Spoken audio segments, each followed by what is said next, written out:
All right, welcome back to Spot on Alchemy. So, we're going to be continuing our discussion today. If you missed our initial episode, please go back and watch that. We'll throw a card up in the right hand corner of this video here. It'll give you a little bit of an introduction to this podcast, what we're talking about, and our focus on different subjects, bringing everything together into an integrated fashion to actually derive knowledge and thus wisdom, pretty much in the way that the mystics did prior to us, generations ago. And today we're going to focus our discussion on etymology. It's a discipline around meanings of names and origins and how language evolves and what hidden meanings there are there. And we'll connect that to alchemy, and along with that we're going to talk a little bit about Babylon, the original languages as dialects, all of this stuff, so we can give you a further and a broader understanding of language. So let's begin. Thanks, brother, for joining us again. Thank you. And can you kick us off again with a little introduction on etymology, its definition, and its origins? Okay, so we're gonna go back to the origin of the etymology of etymology, basically. So Inception.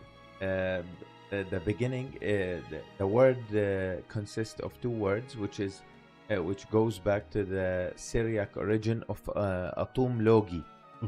Atum logi. Atum means atom, so the way that T was pronounced was with the with the letter Ta, and then logi is it means the language of, Okay. which comes from the word lugha in Arabic. Lugha and logi. Ga becomes ga. Of the G. Yeah. So you get the science of names, and that's how you can break down the words to their origin. Yeah. And then you can extrapolate and you can milk every word. Every word will become a treasure trove. Yes. And you're able to find what's behind the veil of every word and deveil those treasure troves, and you can do so much with that. Now, the word etymology itself, it's an English word, but obviously it's a compilation of other roots, either Greek or Latin, other in origin. And as we said, atum and logi or lugha is one potential derivation that got anglicized or Romanized into, or Latinized for that matter, into etymology being the word. So that means the discipline of etymology goes further back.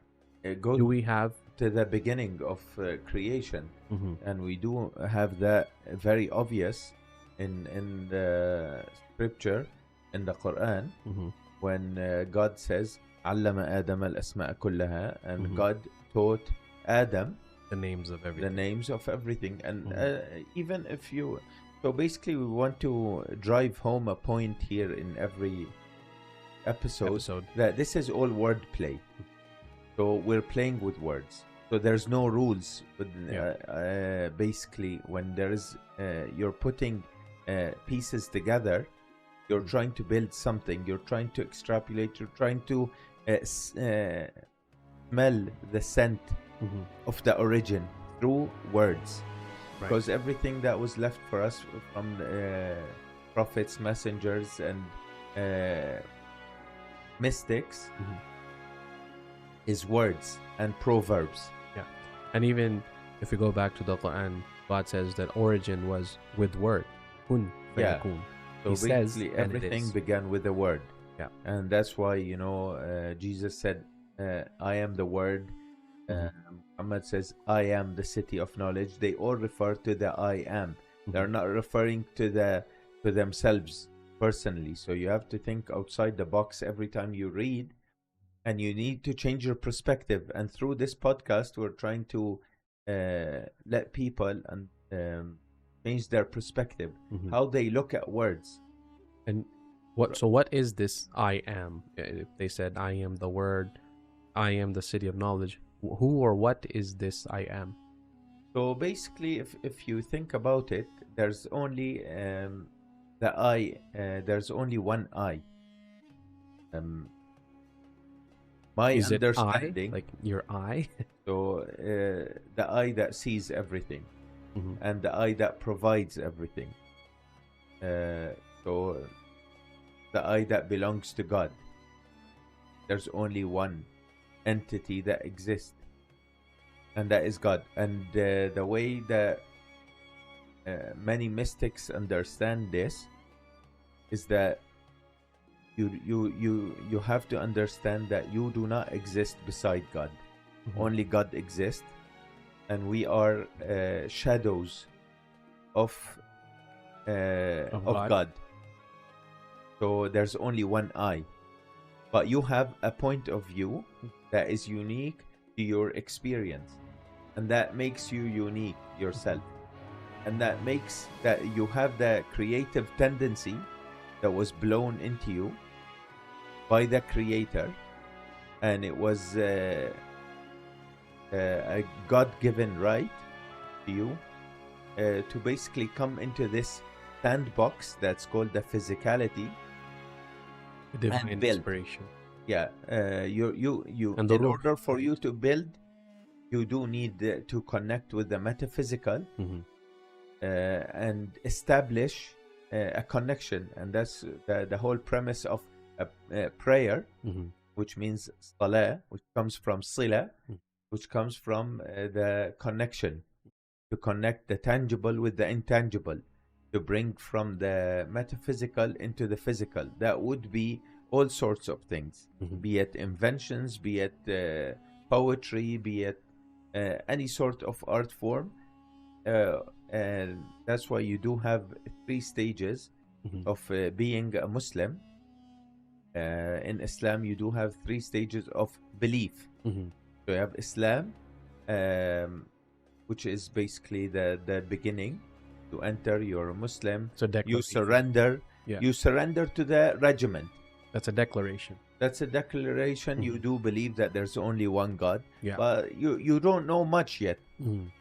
So basically, you surrender to the regiment, and you follow Muhammad, as everybody else did before. They followed Jesus, they followed Moses, they followed Abraham, Caleb, Kenneth, all those prophets and messengers. So you surrender your will to the will of God. That's called Islam. And then if you want to know more, and you upgrade your belief system into the Iman, and that comes with work. So the more you adhere to the teachings of Islam, the better that you will be at basically upgrade. The quicker you will upgrade yourself into the stage of Iman. What is Iman? If we look at from an just the word itself, the etymological perspective, what is the meaning, the deeper meaning, Iman? So the deeper meaning of Iman is basically when you instill Islam in you. When Islam is no longer questionable. You no longer question, am I doing this right? Because there is it's a stage. Questioning your belief is a stage of believing. Yeah. Basically, you were looking for proof. And then when you have Iman, you've upgraded your Islam into a stronger bond. Right. And then finally you have the third stage of Ihsan, which is you worshipping God as if you see Him. So in order for you to understand how you worship God as if you see Him, you need to look at فَأَيْنَمَا تُوَلُّوا فَثَمَّ وَجْهُ اللَّهِ. So God said in the Quran, wherever you face, there is the face of God. Yeah, the face of God. And that's so in order for you to understand that, you have to look at everything. And since we have established that everything is shadow of God, shadow of the ability of God, you look at the face of the truth in everything. Is it correct to say shadow, or is it the ruh? Because when Allah created the humans, He said He created them all at once, and then He breathed of His own spirit, the ruh, into them to bring them to life. We look at imagery. Okay, explain. So ruh would be the work of the wind, you know. Mm-hmm. And in terms of shadows, like when you have the one source of light, Mm-hmm. and then you play with your hands and you produce different shapes. Okay. So basically you see the shapes on the other side, you see the shadows, Mm-hmm. but you never see the hand. Yeah. Right. Yeah.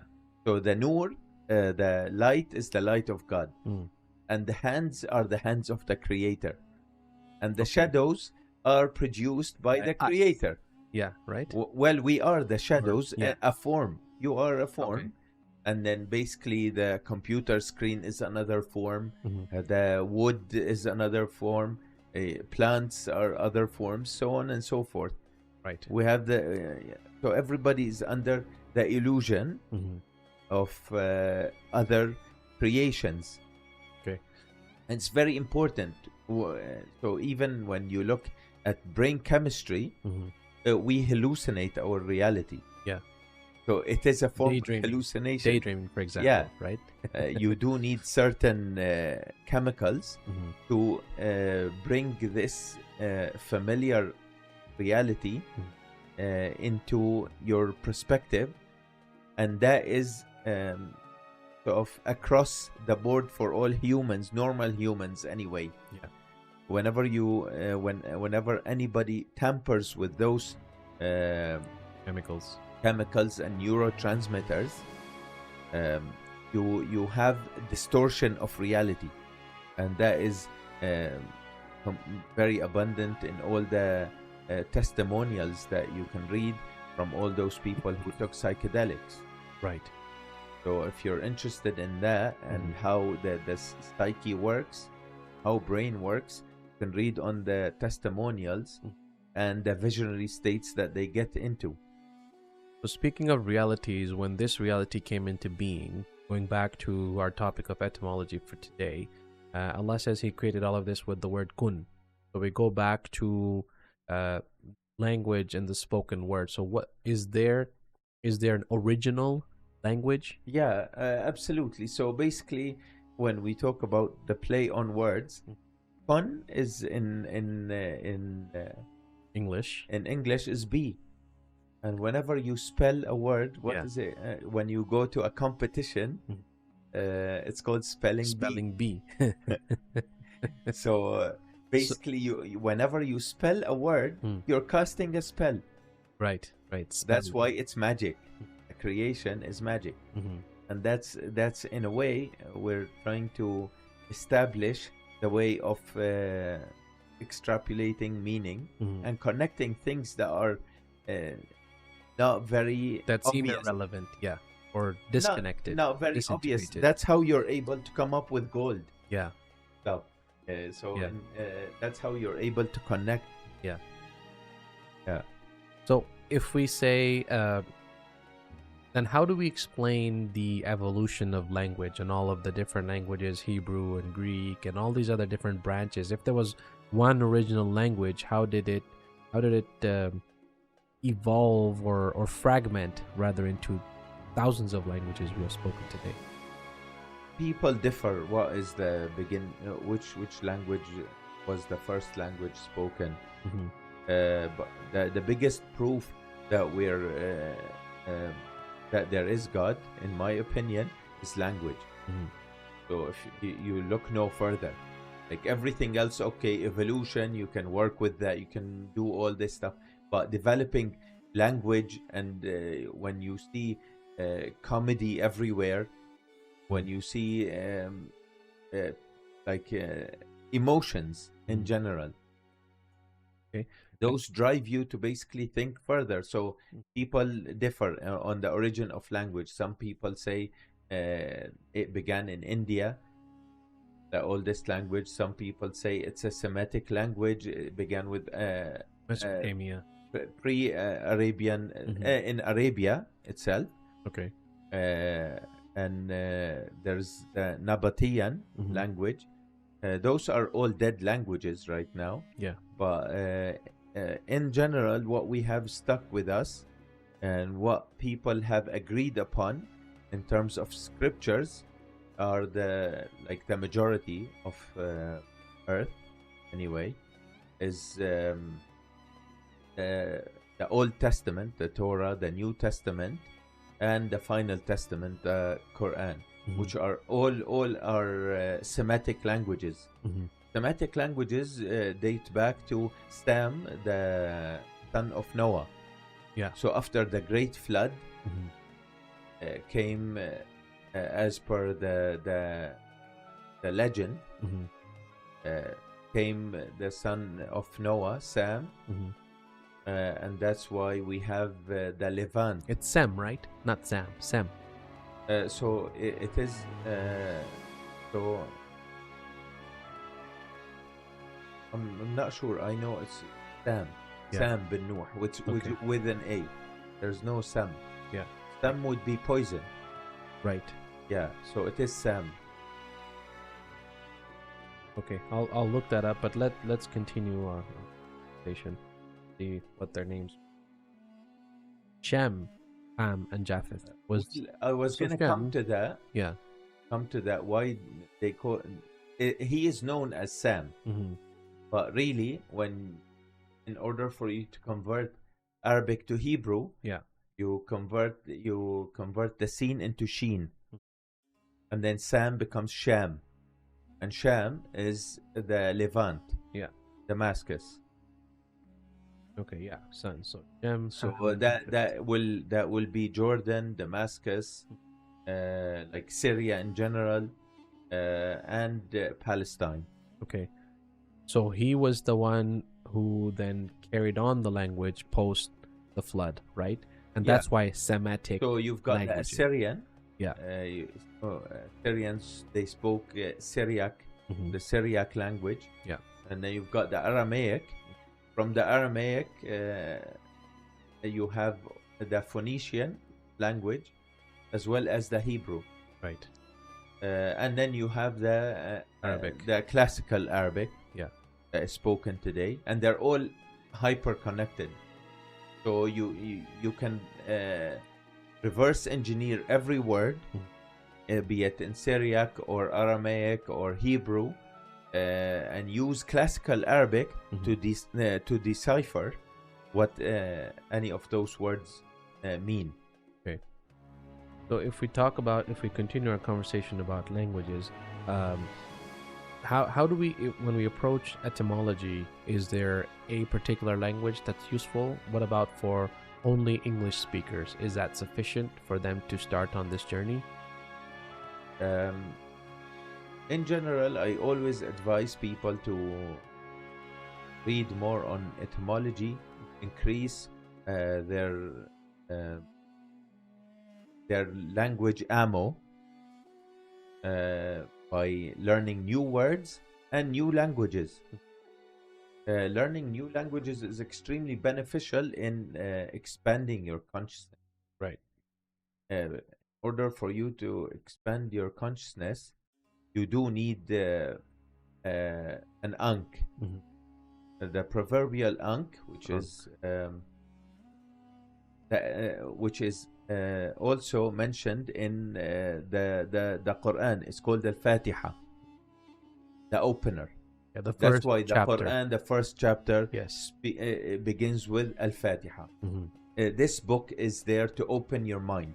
Right. That's why one of the conditions for you to enter paradise, you need to let the camel go through the eye of a needle. Again, allegory. Yeah. What does that mean? You need to expand your consciousness. And then that would take you to understand what is the camel, what does it mean. The camel means the animal which has a lot of patience. Yeah. And it has been left in the desert, and it was deserted, basically. It was left, and that's the name of Khalifa. Khulifa means left behind. Yeah. So that's why you can extract a lot of wisdom from the camel. And if we read here, it says that the phrase camel through the eye of a needle is a metaphor used in the New Testament to illustrate the difficulty of the rich entering the kingdom of God, specifically the rich. But it also seems to have presence in the Talmud and also in, of course, in the Quran. So slightly different variations, but the message is the same. So it's not the rich. Mhm. Everybody is So rich. the metaphor is the same. Yeah. Correct. So basically, here what we can, there's face to the truth for everything. Mhm. So even if the truth is veiled, for anybody who has been playing this game for long enough, Mhm. you're able to discern what's behind the meaning. Mhm. Rich, everybody is rich. No Yeah. one is poor. Yeah. The problem is you've decided to, it's your decision. But within you lies the whole universe. Everybody is a universe. So in order for you to enter your own kingdom, Mhm. you need to figure out a way. Yeah. You need to figure out, everybody is poor until they find their own treasure. Mhm. And that's alchemy. Alchemy is about finding yourself, finding your highest self. Yeah. Because it's a transition. You do transcend from one stage of consciousness to another stage of consciousness. You have the 7 heavens. Yeah. And then as above, so below, you have the 7 lands as well. The 7 earths. Yeah. Samawati wal ard. So the 7 lands refer to the 7 I got it. You know, you land this consciousness. It's basically as above, so below. Yeah. It's only a reflection. Reflection, right. So you land this meaning. Mhm. That means you got it. And then you transcend into a new consciousness. So you have you have it begins with Adam, and then you have Jesus and Jonah, Right. is Yahya, Mhm. and then it goes to the 3rd heaven where you have Joseph. Yahya is John. Yeah, Jonah is Eunice. Jonah. Yeah, well, Yeah. they are connected in a way, but that's another Another topic. another video. Yeah. Will. Okay, so if we let's go back to languages for a minute. So you recommend that everybody should learn a different language. It expands your consciousness. I wholeheartedly agree. I've known a few different languages, or I know a few different languages. What languages would you recommend for people to learn when they embark on this journey? Etymology, alchemy, knowing thy higher self. Always go back to Arabic.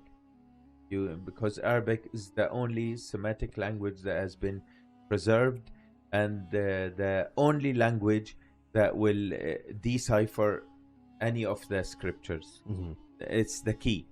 Language is key. Yeah. Why is it that all And three? Fatiha goes back to the word the key. Mm-hmm. Yeah. Why is it that Semitic languages, or particularly the 3 Abrahamic texts, are given to Semitic peoples?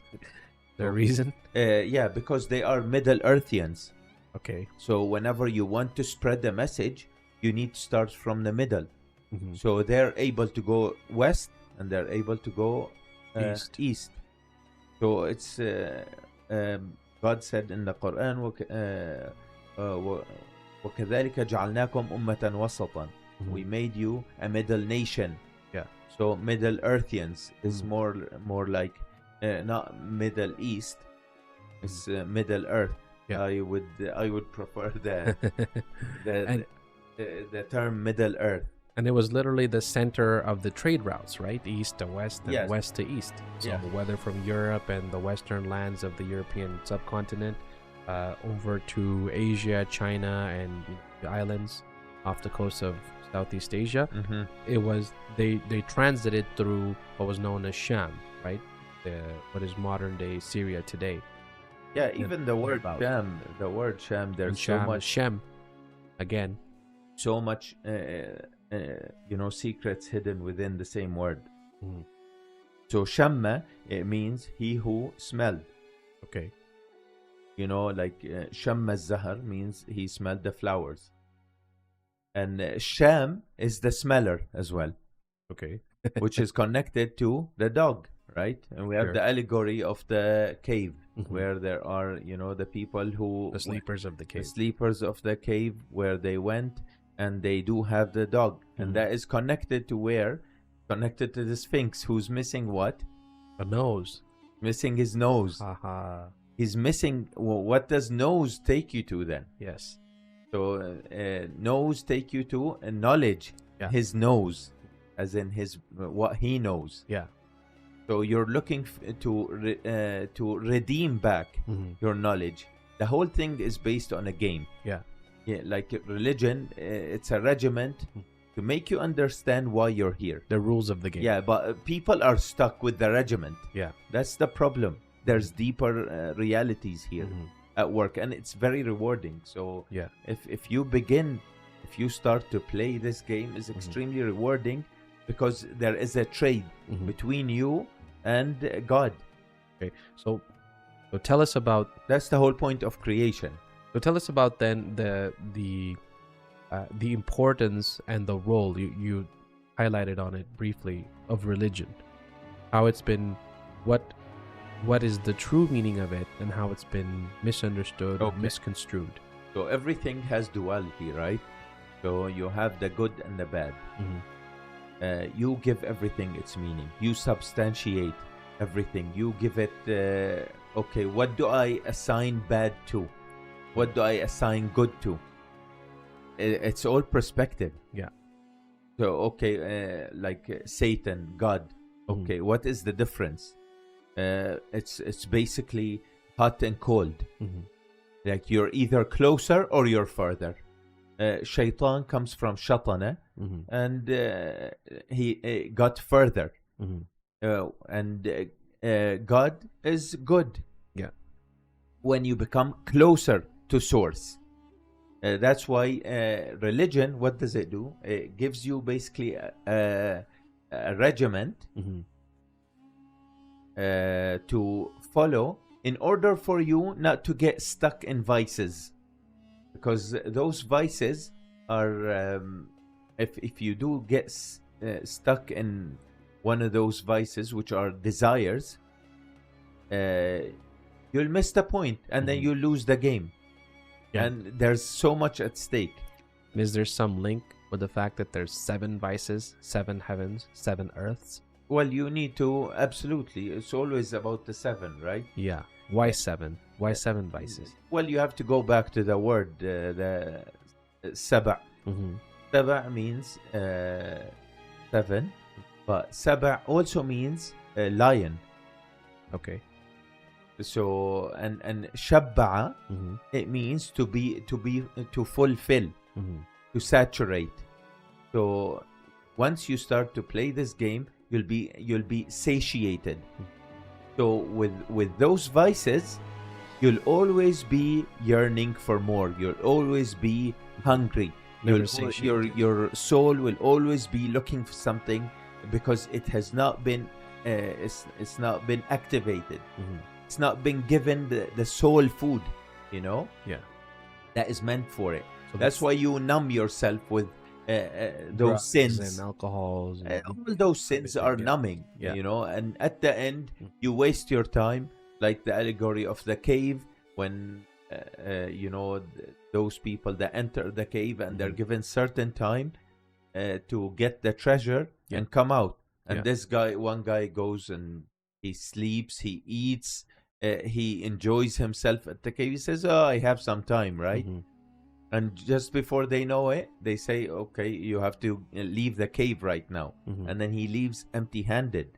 Which cave is this? Sorry, are we talking about Al-Kahf? The cave from the Quran? Or so this is a different incident? We're talking about a different story. Okay. A metaphor. Yeah.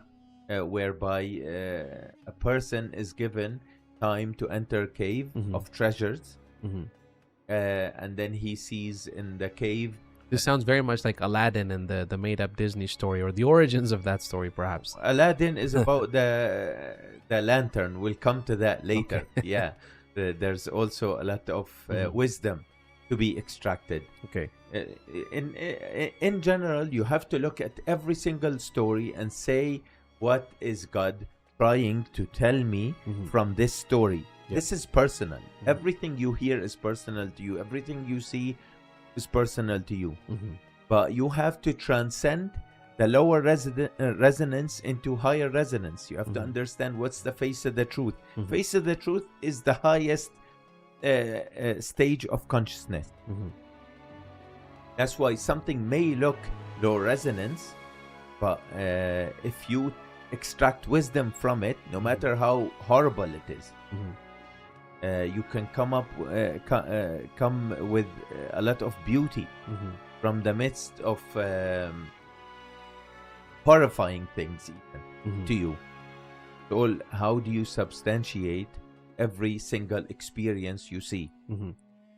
So going back to languages then, once you start learning and expanding into other languages and focusing on Arabic as a preserved Semitic language, how do you start to break down the words? Do you break them down in Arabic? Do you take them from the text, say the Quran, and break the Arabic in general, word? alchemy works across all languages.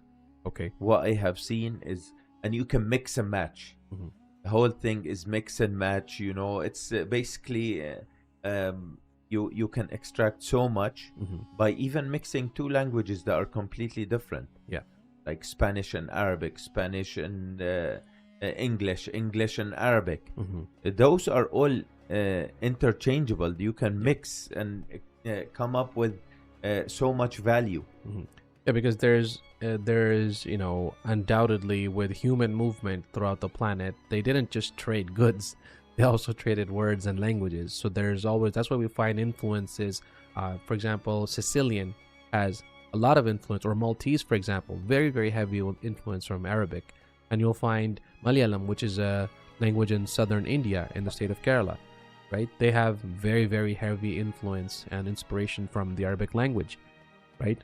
They are distant, very distant apart in terms of the lands where they're geographically located, and yet we find these huge influences, which otherwise you'd look at it and go, yeah, there's no connection there.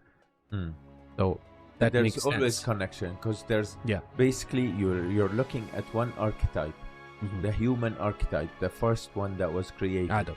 Yeah, so you're looking at the beginning of creation. You know, everything began with an archetype, which is the best of the best. That's why when God says speaks of Egypt, speaks of an Egypt. Yeah, that's why you have so many pyramids around Earth. So whatever you see in Mayan civilization or culture, you have a lot of pyramids. It's an Egypt, but where is the Egypt? That's what you. The Egypt is in the is basically the metaphysical Egypt. Okay, that's the Egypt of God. The same goes back to the Mecca. You have here basically an example that shows you, but it's rather crude in general. Always the buildings. The stories that you extract from stone are only for your wisdom, so you can extract from them. So we mentioned metaphysical. Can you tell us a little bit more about what is the metaphysical and the metaphysical realm itself? So the intangible, basically, the metaphysical, where all archetypes in their best form exist. But where is it? Is there a location? So it's the intangible as opposed to the tangible. For example, is imagination the metaphysical? Absolutely. So basically, how you're able to enter they call it the animos as well, where things are animated. Yeah, and then you get inspired from the metaphysical. That's why people go on different sort of vices to get inspired. Like, you know, people smoke weed, people drink alcohol. Yeah, it will come back to bite them. Nevertheless, there's another way to reach this inspiration, but it needs regiment. Yeah. So this place, the metaphysical, is all about metaphors, allegories, stories. Humans are built on loving stories. That's why you have Hollywood. Yeah. The Hollywood. You know? It's the magic wand. Yeah. Where everybody pays attention to the film. The place where all films exist, where all stories exist. Yeah. since the dawn of humanity, we love stories. We're built on loving stories, knowing secrets, discovering, exploring. So we're in this podcast, we're trying to reignite this and giving you a methodology in order for you to come out with something that you can use in your day-to-day life, whatever field that you work in. Right. So we talked about etymology, we talked about the metaphysical now, we've talked about languages, the origin of language itself, how languages have evolved. Can you tell us a little bit more about alchemy? What is alchemy? What is its intent? What is its purpose? What is its use? So alchemy comes from the word chimia. People know it as basically mixing metals, invaluable metals, to gold, and transmuting them to gold. The whole thing is a metaphor again. It's and they always use if you can just pop over to this one. There you are. So basically, they always use the retort, in order to get the revelation. The retort comes from rhetorical, and rhetorical takes you to the rhetoric, and the rhetoric takes you to proverbs, and proverbs lead you somewhere. They lead you to something called the philosopher's stone. The rhetoric, philosopher, it's philosophy, because it's the knowledge of the philosophers, right? So everybody is looking for the philosopher's stone. It's the process of transmuting, right? But is it transmuting or transcending? It's both together. Actually, it's metaphorical, right? Yeah, because it's changing that consciousness within you in order for you to get to access the metaphysical sea of knowledge that never ends. So there is a way to access that, but you do need to upgrade your consciousness. And is that metaphysical sea of knowledge? That's what people call Atlantis. Or is Atlantis a real place? It's basically it's Atlantis, the city of knowledge, Alexandria's library, El Dorado.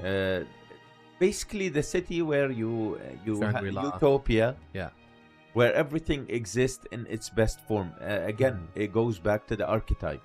That's why you have the Bible. It's akin to bibliotech.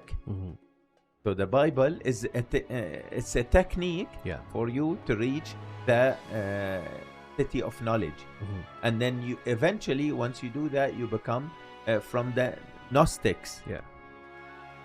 If you look at the word Bible itself and the etymology of it, it says a comprehensive manual that describes something.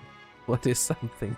So the Bible could be a Bible, and it's called the Bible canon as well. A Bible, a canon. What is the Bible and the canon? And by the way, if you look at the canon as a gun, exactly. That's another. So that connects you to the how God begins. The Quran, when you say "A'udhu billahi minash shaitani ar-rajim," ar-rajim is a cannon gun. So basically, in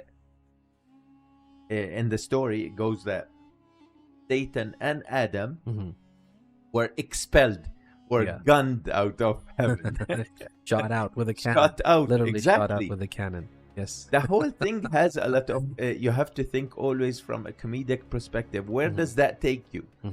How would you reconcile that with what we know today? It's circus. Yes.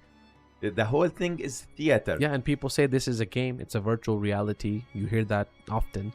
So you can get a lot of clues by questioning, wondering, and then those questions and wonders and play-ons take you in rabbit holes after rabbit holes until you reach your. It's a very rewarding game in a way, right? Bible takes you to Babylon, Yeah. And Babylon takes you to what are you babbling around about. Right. Yeah. And the meaning of Babylon in Hebrew, it means to confuse. So when people wanted to reach God, Babylon is you can take it to Arabic, and it takes you to Babil, which is Bab-ilo. Bab-il.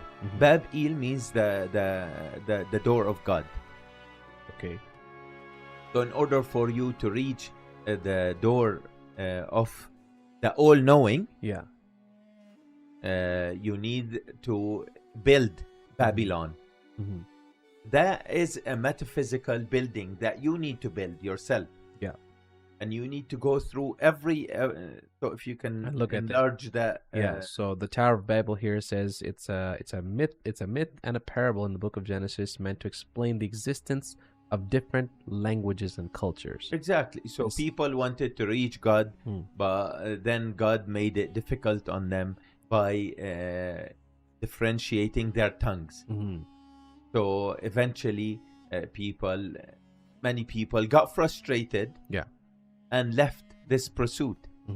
But what does that mean as well? That means God does not want sissies to enter. Or just anybody. Yes. It's not open for all. It's not open for all. What does that mean? That means you need to study. You need to put in the effort. You need to figure out. Earn it. You need to earn it. Exactly.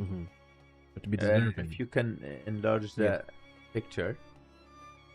Sure. Yeah. So this is a depiction of Tower of Babel. Yeah. The Tower of Babel is, I believe, it's mentioned in the Old Testament. Right. It says Genesis, book of Genesis. Yeah. Okay. So it's also mentioned in the Quran, and it's mentioned as a way of magic. Right. You know?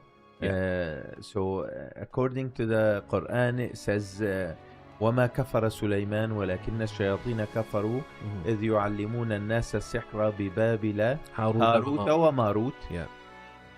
So basically, what is يعلمان السحر? So we go back to the sihr. Sihr is spells, right? Yeah, magic spells. And how do you spell a word? Word is sihr. Yeah. When you speak a word, the word that's is spelling. Yeah, you spell out. You speak it. Yeah. If you slow down, which is very important in our quest, you need to slow down when you speak in order for the word to reveal itself to you. Yeah. You need to slow down. Speak in a very slow manner. Yeah. And then eventually it will click. It will take some time, but it will click. You need patience. Yeah. And you need to speak slowly. You need to slow down. Everything now in this world, go. Yeah. And then you miss everything, you know? You miss the point. Yes. Okay, that's we've veered perhaps a little bit off topic here into Babel. I think Babel itself and Babylon is a whole nother episode and conversation that needs to be had. But from here, I think we've done a good introduction on etymology, making the connection to the word, to the language itself, many different languages and tongues around the world, and how, borrowing from one language to another, trying to connect them, allows us to derive different meaning, wisdom.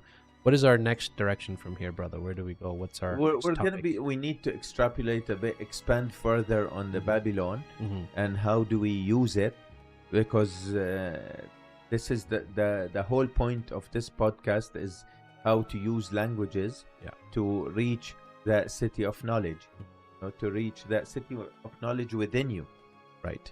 To which is called to become a Gnostic mystic.